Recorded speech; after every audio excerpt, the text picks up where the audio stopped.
जय श्री सचिसुता नवदीप की हारी। जय हरि श्री हरि जय जय गौर हरि। जय हरि श्री हरि जय जय गौर हरि। श्री चैतन्य महाप्रभु ने नरसिंह मंदिर की भी भीतर और बाहर से सफाई की। अंत में उन्होंने कुछ मिनट विश्राम किया और तब नृत्य शुरू किया। सारे भक्तों ने श्री चैतन्य महाप्रभु के चारों ओर संकीर्तन किया और महाप्रभु एक उन्मत्त सिंह के समान बीच में नाचने लगे। हमेशा की तरह जब चैतन्य महाप्रभु नाचने लगे तो पसीना, कपकपी, विवरता, आंसू, हर्ष तथा हुंकार प्रकट होने लगे। उनकी आंखों के अश्रुओं ने उनके शरीर को तथा उनके समक्ष खड़े लोगों के शरीर को धो दिया। इस तरह श्री चैतन्य महाप्रभु ने अपनी आंखों के आंसुओं से सारे भक्तों के शरीर को धो डाला। आंसू इस तरह गिर रहे थे मानो सावन मास की वर्षा हो। महान तथा जोर जोर से उच्चारित होने वाले संकीर्तन से आकाश गूंज उठा और चैतन्य महाप्रभु के कूदने तथा नाचने से धरती हिलने लगी। श्री चैतन्य महाप्रभु को स्वरूप दामोदर का जोर जोर से संकीर्तन करना पसंद था। अतएव जब स्वरूप दामोदर गाते तो श्री चैतन्य महाप्रभु नाचते और हर्ष से ऊंचा उछलते थे। महाप्रभु इस तरह कुछ समय तक कीर्तन करते और नाचते रहे। अंत में परिस्थिति को समझकर वे रुक गए। तब श्री चैतन्य महाप्रभु ने अद्वैत आचार्य के पुत्र श्री गोपाल को नाचने का आदेश दिया। प्रेमावेश में नाचते हुए श्री गोपाल मूर्छित हो गया और अचेत होकर जमीन पर गिर पड़ा।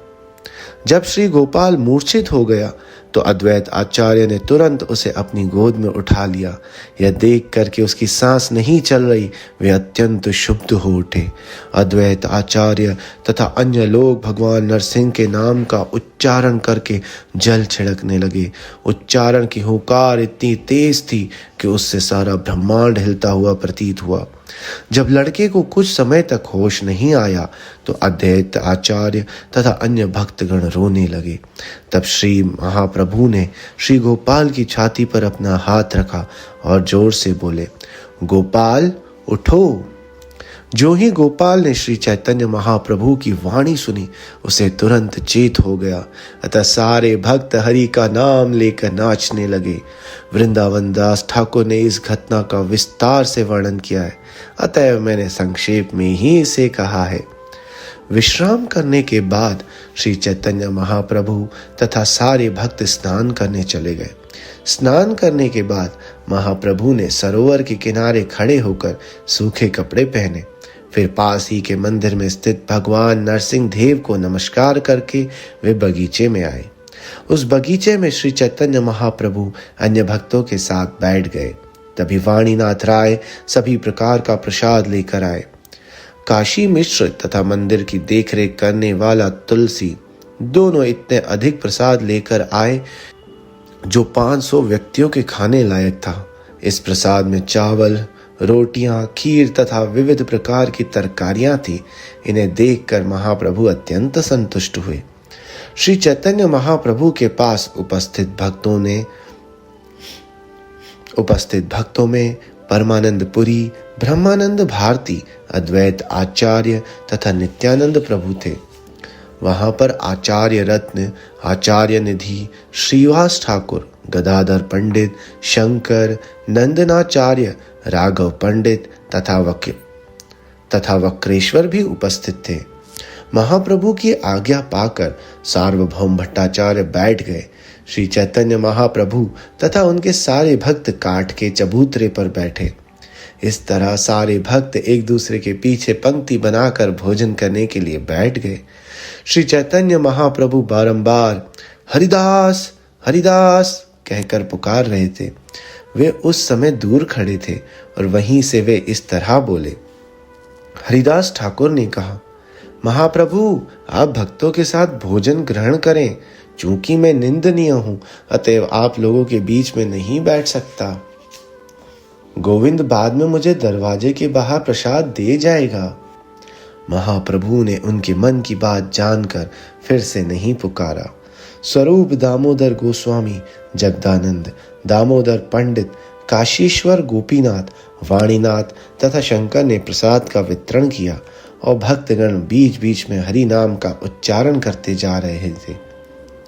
जिस तरह भगवान कृष्ण ने पहले जंगल में भोजन किया था, श्री चैतन्य महाप्रभु को वही लीला याद हो आई। श्री कृष्ण की लीलाओं के स्मरण मात्र से श्री चैतन्य महाप्रभु को प्रेमावेश हो आया, किंतु समय तथा परिस्थिति को देखते हुए वे कुछ धीर बने रहे। श्री चैतन्य महाप्रभु ने कहा, आप मुझे साधारण तरकारी, जिसे लाफरा व्यंजन कहते हैं, परोसें और सभी भक्तों को मिठाई, खीर तथा अमृत गट्टिका जैसे उत्तम व्यंजन परोसें। चूंकि चैतन्य महाप्रभु सब कुछ जानने वाले हैं, अतः वे जानते थे कि किस व्यक्ति को कौन सा व्यंजन पसंद है। इसलिए चैतन्य महाप्रभु के आदेश से हर एक भक्त को स्वरूप दामोदर के हाथों से उन व्यंजनों को भरपेट परोसा गया। जगदानंद प्रसाद वितरण करने आए और उसने सहसा सर्वश्रेष्ठ व्यंजन महाप्रभु की पत्तल में परोस दिए। जब महाप्रभु की पत्तल में इतना अच्छा प्रसाद परोस दिया गया तो वे बाहर से अत्यधिक क्रुद्ध प्रतीत हुए, किंतु फिर भी जब कभी किसी ने किसी बहाने से अथवा जबरदस्ती उनकी पत्तल पर व्यंजन परोस दिए जाते तो महाप्रभु को अत्यधिक संतोष हुआ। जब इस तरह भोजन परोस दिया गया तो महाप्रभु कुछ समय तक उसे देखते रहे, किंतु जगदानंद के भय से वे अंततः उसमें से कुछ न कुछ खा लेते। महाप्रभु जानते थे कि यदि वे जगदानंद द्वारा परोसा गया भोजन नहीं खाएंगे तो वह अवश्य उपवास करेंगे। इस भय से श्री चैतन्य महाप्रभु ने उसके द्वारा दिए गए प्रसाद से कुछ अंश खा लिया। तब स्वरूप दामोदर गोसाई कुछ उत्तम मिठाइयां ले आए और महाप्रभु के सामने खड़े होकर उन्हें अर्पित किया। तब स्वरूप दामोदर गोस्वामी ने कहा, इस महाप्रसाद में से थोड़ा सा ले लें और देखें कि भगवान जगन्नाथ ने इसे किस प्रकार ग्रहण किया।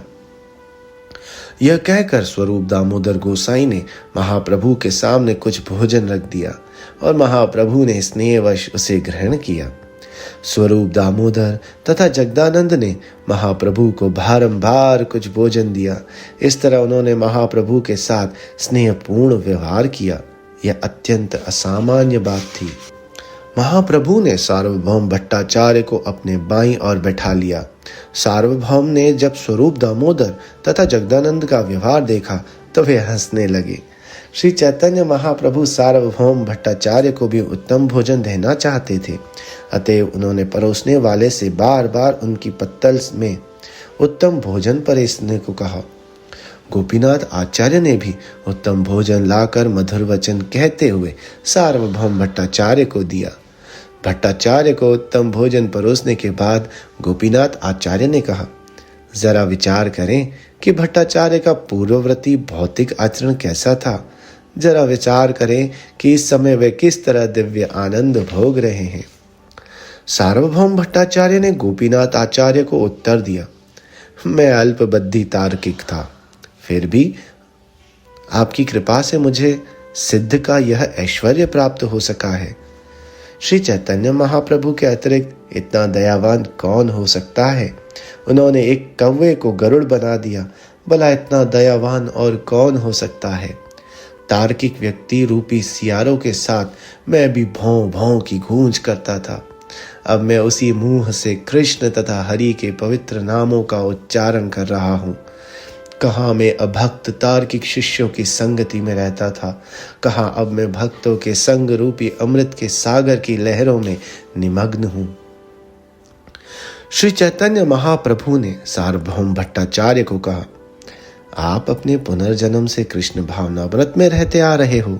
आप कृष्ण से इतना प्रेम करते हो कि आपकी संगति से हम लोगों को कृष्ण भावना विकसित हो रही है। इस तरह तीनों लोकों के भीतर श्री चैतन्य महाप्रभु के अतिरिक्त ऐसा कोई अन्य व्यक्ति नहीं है जो भक्तों की महिमा बढ़ाने की इच्छा रखता हो और उन्हें संतोष प्रदान करता हो। तब श्री चैतन्य महाप्रभु ने जगन्नाथ जी पर चढ़ाया गया सारा पीठा पाना लेकर अन्य सभी भक्तों को एक एक करके बुला बुलाकर उनमें वितरित कर दिया। श्री अद्वैत आचार्य तथा नित्यानंद प्रभु पास पास बैठ गए और जब प्रसाद बांटा जाने लगा तो वो एक तरह के दिखावटी झगड़े में लग गए।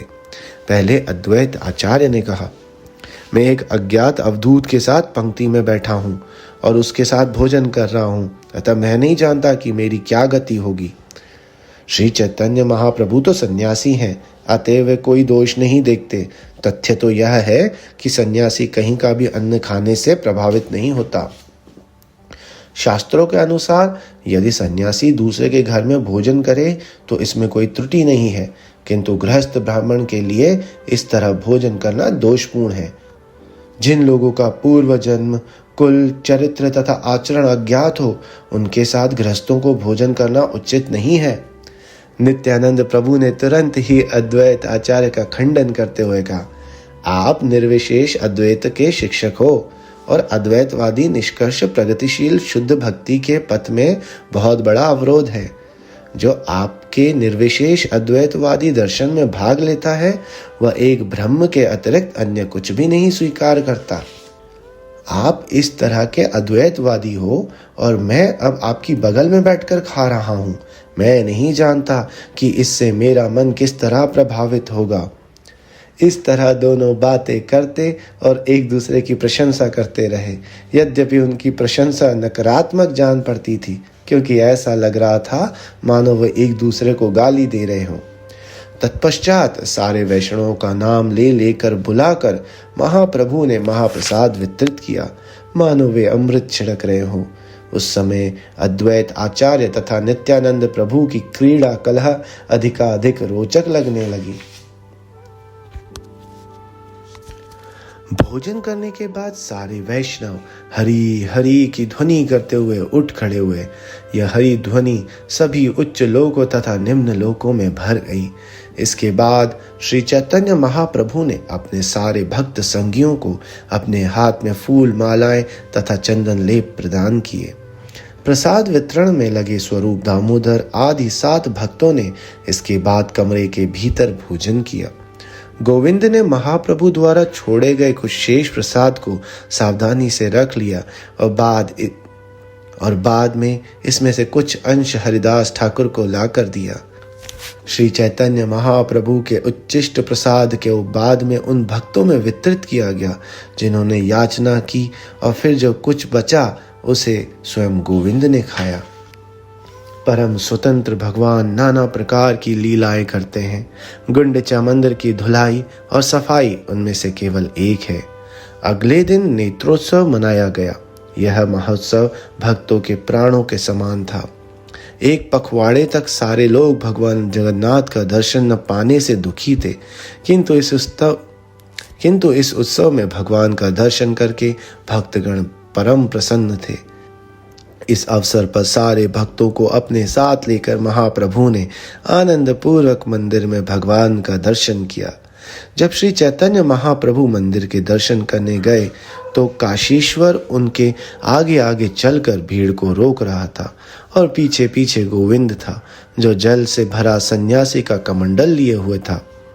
जब श्री चैतन्य महाप्रभु मंदिर की ओर जा रहे थे तो परमानंद पुरी तथा ब्रह्मानंद भारती उनके आगे चल रहे थे और स्वरूप दामोदर तथा अद्वैत आचार्य उनके अगल बगल चल रहे थे। अन्य सारे भक्त परम उत्सुकता के साथ महाप्रभु के पीछे पीछे जगन्नाथ जी के मंदिर में गए। उन सब ने भगवान का दर्शन करने की परम उत्सुकता के कारण विधि विधानों की उपेक्षा कर दी और भगवान के मुख का दर्शन करने के लिए ही वे सभी लोग भोग मंदिर में गए। श्री चैतन्य महाप्रभु भगवान का दर्शन करने के लिए अत्यंत प्यासे थे, अतः उनके दोनों नेत्र उन 2 भौरों के तुल्य बन गए जो साक्षात कृष्ण स्वरूप भगवान जगन्नाथ के कमलवत नेत्रों का मधुपान कर रहे थे।